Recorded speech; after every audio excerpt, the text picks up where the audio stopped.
Pika! Vamp! I need a minute. Stop looking at my big butt.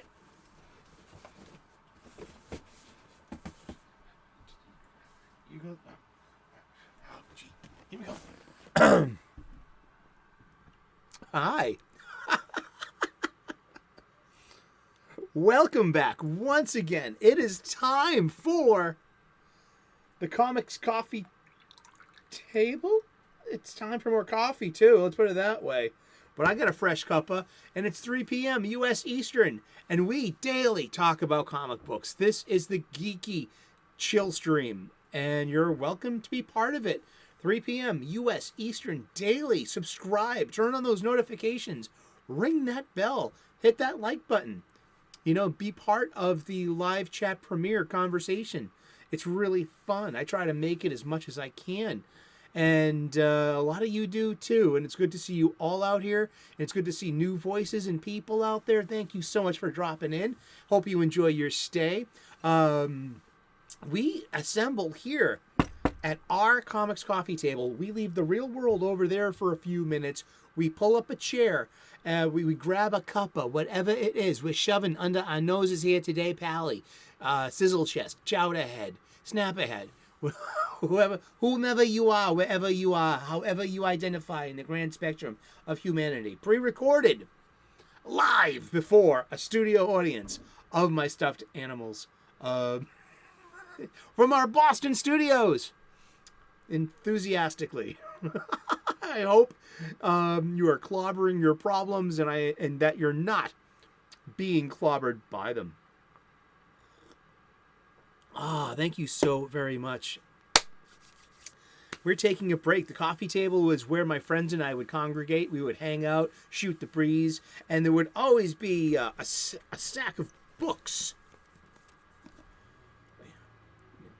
Books? There's a stack of books on this coffee table at all times. There's a stack of music, like there's always at this coffee table. There's a stack of video games, you know, as there always is on this coffee table. There's a stack of movies, as there always is on this at this coffee table, and a stack of comic books as well. Just comics, you know, floppies, periodicals, funny books. I don't know why floppy is a negative term. Let me know in the chat. Have we talked about this before? You know, it's legalized in Massachusetts, so I know my memory isn't what it used to be. Indeed. We are rebagging, reboarding, and reboxing my entire comic book collection. Along the way, I am learning a facet about my lifelong hobby that I've never been too sharp on, and that's grading and valuing. And I got both of these books from my parents last Christmas, so this season has been dedicated to my parents. We use these books mostly every episode. We mention them mostly every episode, and so this entire season is dedicated to my parents. Thank you so much. I love you. And these are great resources. There are links in the description where you can get your own copies and you can play along at home. You can also ask your local comic book shop if they carry these on their shelves, and if they don't, you can ask them to order you one and you can pick it up there and give them the business. A lot of this show is using our amplification of our truths and our messaging and our agenda and our activism. And even because I'm an ordained minister, a spiritual dude, this is my pulpit, so this is my evangelism. Yes, let's get back to the local comic book shop. Let's not only get new releases, let's get our supplies there too. I'm rebagging, reboarding, reboxing my entire collection. I need supplies. Chances are you might as well. So I'm taking this opportunity to get new boxes, to get boards, acid-free boards, and snugs, you know, comic book bags. And it's my intent to get these supplies at my local comic book shop. They are a local business. They are a family-owned small local business that needs our patronage. So I could be getting a price break if I shopped at the big box stores or use my online supply chain. You know, the one with the free shipping and the built-in new movie network. You know what I'm talking about. But I get my supplies at my local comic book shop. I pay the retail markup, and that is my agreement with myself and my soul about being a soulless capitalist. Well, what am I doing with my capitalism? Well, what am I doing with my disposable income? I'm using it at the best. I think I'm hopefully using it as wisely as possible, and that is purchasing my goods, my floppies, my new releases, some back issues, and most definitely my supplies. We all need supplies. Where do you get your supplies? Can you think of getting them at your local comic book shop and spending your money there? Thank you so very much. That's like the big message of our show, and because comic books, it brings us together, and we tend to have this comic book shop style conversation. And I've never seen the amount of hostility and outrage like I see on the internet as we do, in the comic book shop. It's probably because, you're in person. You're making eye contact with another human being. You can hear the timbre of their voice, the quaver, the waver. You can see an emotional reaction out of a person. You can see their microaggression, micro reactions, micro expressions. Maybe even the way they smell. You know what I mean? Are they kempt? What are the condition of their shoes? That tells you a lot about a person. You know what I mean? Hey, I was raised by women. You always look at the shoes first. Women look at a man's shoes. Yeah. But seriously, or look at someone's fingernails. Just you can tell a lot by the condition of someone's teeth. Like, hey, this guy's, this person's missing a few. Wow, this person could be a crackhead, for all I know. That smile and that quaver in their voice. You better just watch yourself. I live in a blue state and a blue city, and we have a very big heart, especially towards our unhoused population. But there's a reality, a balance. You got to watch yourself. I'm often walking to my village square where a lot of the unhoused congregate. And there's a lot of territoriality and scared people with substance abuse problems and mental health issues. And I almost got assaulted by one with this insane sense of territoriality. I mean, do I mean that literally insane? Is that that's not a medical term? That's a legal term. So, I mean, and I'm using it culturally, and I'm using it like a person would use it. So, I don't know. But you need to be wary of how people talk to you and who is speaking to you, especially if they're in arm's reach. I've grown up here in Boston. I live here all my life. A fight could break out at any minute, kid. And just because a fight breaks out doesn't mean you're gonna get killed. It doesn't mean even get you hurt. You might get punched in the face a few times. What if you can't take a couple of hits in the face? Why were you mouthing off in the first place if you can't if your ass can't cover the checks that your mouth is cashing? Very 20th century person I am, huh? Are these 21st century solutions? The 21st century problems? Don't know. So let's get to it. We are reboarding, rebagging, reboxing my entire collection. And here's a good example of why. This is a long box I've had for about over 15 years. It's done its duty. It's time for you to be retired and recycled, old friend. This is mostly DC Comics. And you can see the stains on here. You can see that the corners are blown out on the lid. It's just simply time to get a new box. While I'm doing this, I am getting short boxes instead of long boxes. The older I get, the heavier these long boxes get. They get up to about 50 pounds. 50, 49, 51, 50 pounds. Weight. I'm going with short boxes now. Yes. I need to buy a few more. And I need a better strategy on how to file and what to put aside and just, yeah. So I'm starting to get into this, like, maybe closer to the end game. What to do with all these funnies.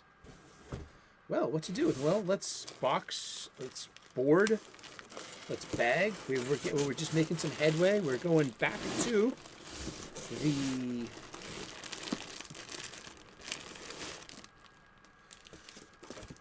We're going back to the DC long box, and we're going from the top of it, and we're just reboxing, reboarding, and rebagging these issues of Booster Gold.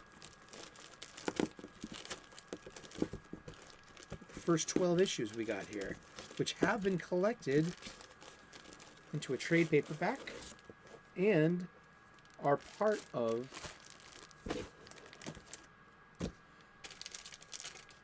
the upcoming DC movies. So Booster Gold is one of the suggestions that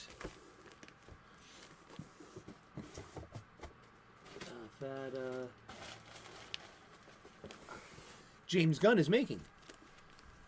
He let us know, and several. You can see this, and this is the Dawn of DC primer. It was a free funny book, and you probably will see this ad in other places.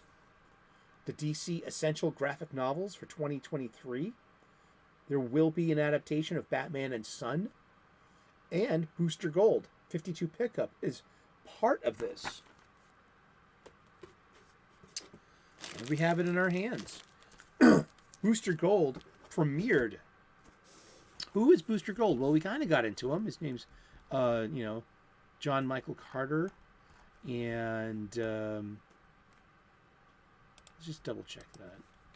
Michael Carter, alias Booster Gold. Reading this from a wiki, and you know it.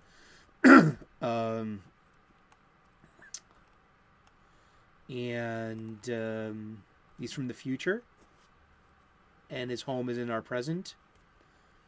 And he's a time-traveling superhero, and so he knows. So his robot sidekick, I think, is immune to temporal disturbances, or it knows when time has been tampered with. Let's look at Skeets real quick. Skeets is a former BX-9 security robot at the Space Museum. That's where Michael Carter was working, where he looted some gear, came back in the past, and became a superhero. He's from the 25th century. It's a former security robot at the Space Museum. Skeets came from the 25th century with Booster Gold and with headlines for the next 50 years. Booster Gold used this knowledge to become wealthy and to stop disasters before they happened. This success led to Booster's induction into Maxwell Lord's incarnation of the Justice League. It's great. Apparently dismissed and kept in storage, where he killed time surfing the internet during Booster's tenure in the Justice League. He is reactivated when Doomsday badly mangles Booster's power suit and to help him with repairs. And let's see. Yep, and during New 52, it was indicated that Skeet's body may have been made from Wave Rider's body. Wave Rider was like this Matthew Rider, Armageddon 2001. That was another DC event that I was tuned into, about like my 8th grade or freshman year in high school, something like that. But Booster Gold premiered in 1982. February of 1986 rather, 1986. So it's Booster Gold is covered. The cover is February of 1986. So that means it's actually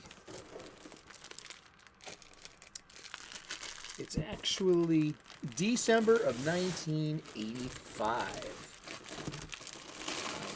13 years old. And I'm tuned into Crisis on Infinite Earths and pretty much anything going on with the X-Men. Superhero Universe 3 is my local comic book shop. It's on the second floor of at the corner of Winter Street.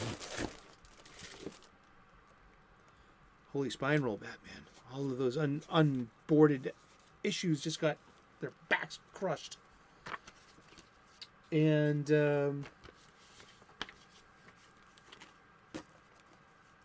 also my grandparents had just moved to Quincy. So I had the New England Comics in Quincy Center at the Rotary at the time.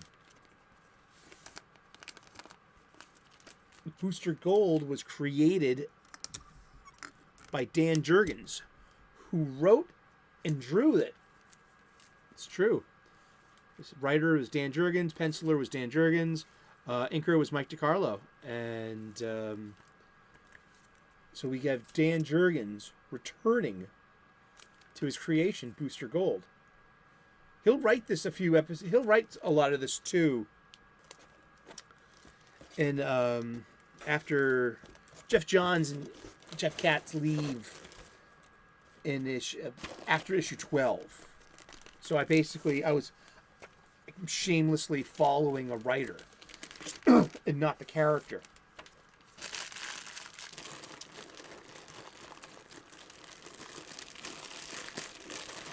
What I do, I take one bag and I stuff them full of the old bags so they don't end up on my floor and I don't end up falling on my fucking ass again. That hurt. I was a little tipsy too. So it was this confluence of stupidity. It was a perfect storm of stupid. And yeah, I slipped. My foot fell on a stack of funnies. I slipped and fell.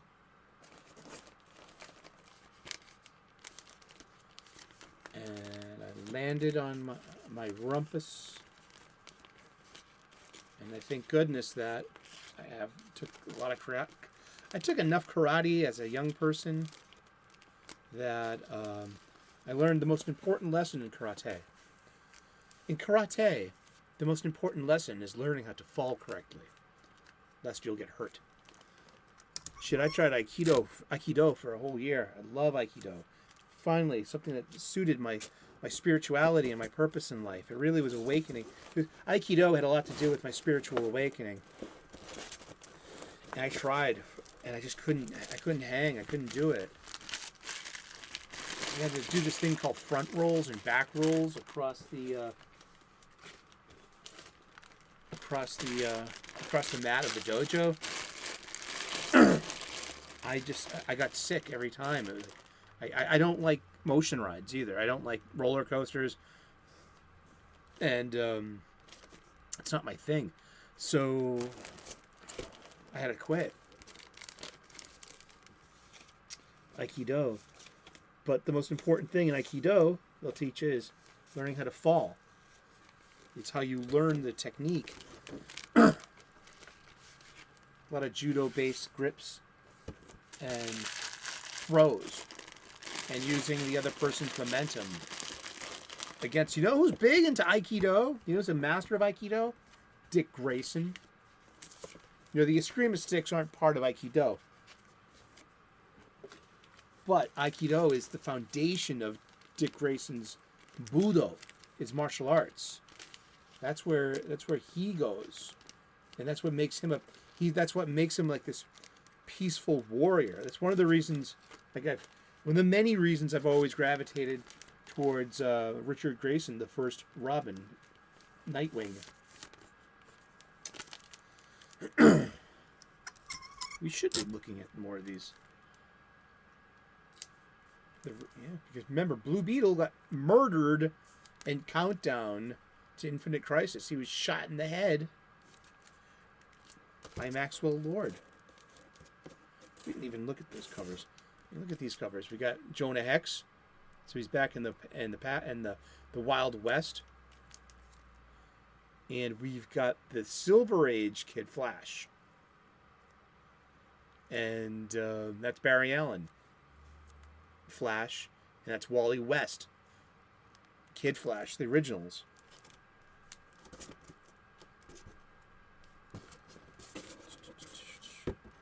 We've got a Killing Joke reference here. This is Booster Gold murdering Blue Beetle scene, but switched. And I like this, the mock-up of issue 0 from 0 Hour. You know, this has the trade dress. This is what it looked like for that particular event, and that's what signified it as part of this event. So, but it's shamelessly, it jumps over all of this DC history.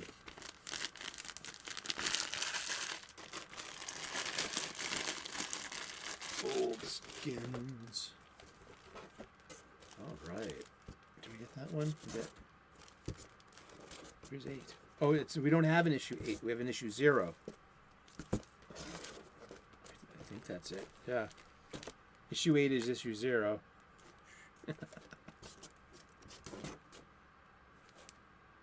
April 2008, July 2008. May, yeah.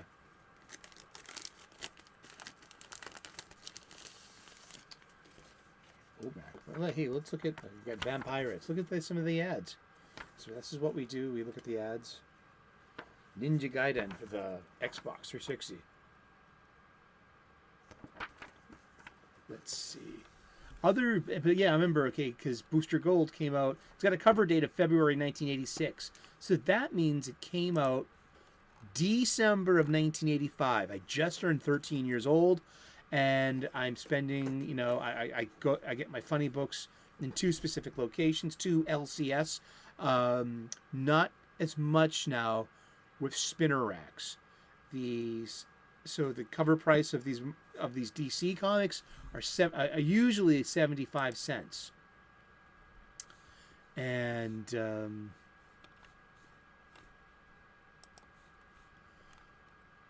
so I found a page here at the DCFandom.com wiki. That's right. All the comics for February, all the DC comics for February of 1986. So these would have been on the shelves of my LCS in December of 1983. I'm 13 years old. Mazel tov. I'm a man. Amazing Man, Volume 1, issue number 2. Amazing Man was this funny little, like, you know, cutesy-ootsy thing. Action Comics was at issue 576. All-Star Squadron at issue 54. There was the Ambush Bug Stocking Stuffer, number 1. That was just... Ambush Bug was a huge part of DC's sense of humor in the 80s. It was Amethyst, number 13. Aquaman, Volume 2, number 1. Starting to see the number 1s start to come out because of Crisis on Infinite Earths is wrapping up. Batman, Volume 1, issue number 392. Batman and the Outsiders, is issue number 30. Blue Devil is issue 21. Booster Gold, issue 1. Captain Carrot and his Amazing Zoo Crew and the Oz Wonderland War. That was issue number 2. I like that one. Crisis on Infinite Earths, issue 11 of 12. So Crisis is wrapping up. It's about to make all of its big changes. So this is like the last we're going to see of, you know, coming up soon will be Batman Year 1 by Frank Miller and Dave Mazzucchelli. And if that's Batman 392. Yeah, huh? It's right around the corner. Let's see. There's Firestorm 44, Green Lantern 197, and Hex number 6. Hex number 6. This is Jonah Hex, set in the future. So now he's time lost. It's a really interesting way to use of the property. Infinity Incorporated number 23, and this is before, Crisis on Infinite Earths completely monkey wrenches this awesome comic book. There's Justice League of America 247. Here, Legion of the Superheroes Volume 2, 332. There's also Legion of Superheroes Volume 3, the Baxter version. And because by now it's called Tales of the Legion of the Superheroes. So basically new stories are over on Baxter at Legion of Superheroes. What was the cover price of that? That was $2. Let's see.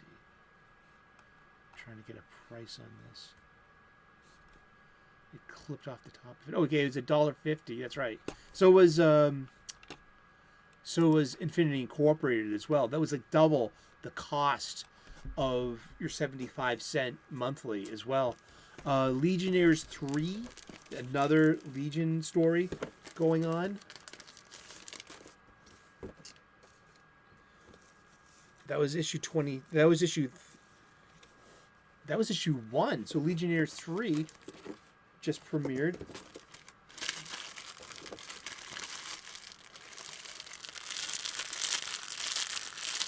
Watermelon Cantaloupe. I heard that from an actor. So if you're an extra in the background and your role is to, you don't have any lines, just your mouth is moving. You have a couple of key words that sound like you're talking all the time. Watermelon cantaloupe. Ain't that cute?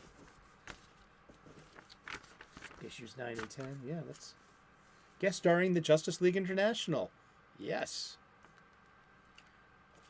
Which was the Justice League that came after. Well, after Legends. To be fair, first came Crisis, and then Legends was the first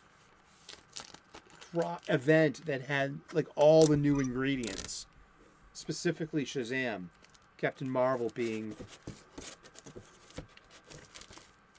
on terra firma there. Really? Am I missing an issue? Is it somewhere else? Could it be in the Crisis long box or something? No, because the Crisis long box is pretty much... Wow, if we find it, we find it. Maybe there is an issue 8. And issue 1 million, playing with the 1998 event crossover, issue 1 million. If DC's first comic book was released in 1938, DC's, or maybe 1935, it was More Fun, issue number 1. That could be it. But issue number 1 million would be published in the 853rd century. And so the entire line wide, we had issue 1 million. I thought it was awesome. Kind of cute. I'm wondering if I'm missing an issue somewhere. Because if I have 12 issues, maybe there are 13. You struggle with math. I don't like counting. Math was never my big thing. It's too hard. There's too many numbers and everything. Hey, look, we're at the end of our roll of tape. It's time for a new roll. That's cool. Good. I feel great that I bought like the desktop version that came with 6 refills, because we're running a show here. Pika is a taskmaster. He writes these notes, and then he expects us to run this in an efficient way. I think he was a big fan of the Mary Tyler Moore Show, so he got this insight into the background of a newscast. So he's kind of bossy that way. Thank you so very much for tuning in today. We just had a gas talking about comic books, looking back on this booster gold that's going to be adapted into moving pictures on a giant screen. Yeah, I don't have an issue 8. Is there an issue 8, or is issue 8 issue 0? Exactly. 9 and 10. 11 or exactly, huh? Thank you. So that's 2, 4, 6, 8, 10. That's 11 issues. Yeah. Huh. I might come across one later. If I do, I'll let you know, huh? You'll be the first to know. Thank you so very much for tuning in today. We've been talking about comic books, and we're going to talk about comic books every day for the rest of the year. So tune in tomorrow, 3 p.m. U.S. Eastern, and we'll find out who we're talking about when we turn the page tomorrow. Please like and subscribe. I would love to earn your subscription. We talk about comic books 3 p.m. U.S. Eastern daily. There's always a hoppin' live chat premiere, and leave a comment in the comment section, and you can continue this comic book shop-style conversation. Cheers, God bless, namaste, good luck, and we will see you again tomorrow in those funny pages. Ciao, bye-bye.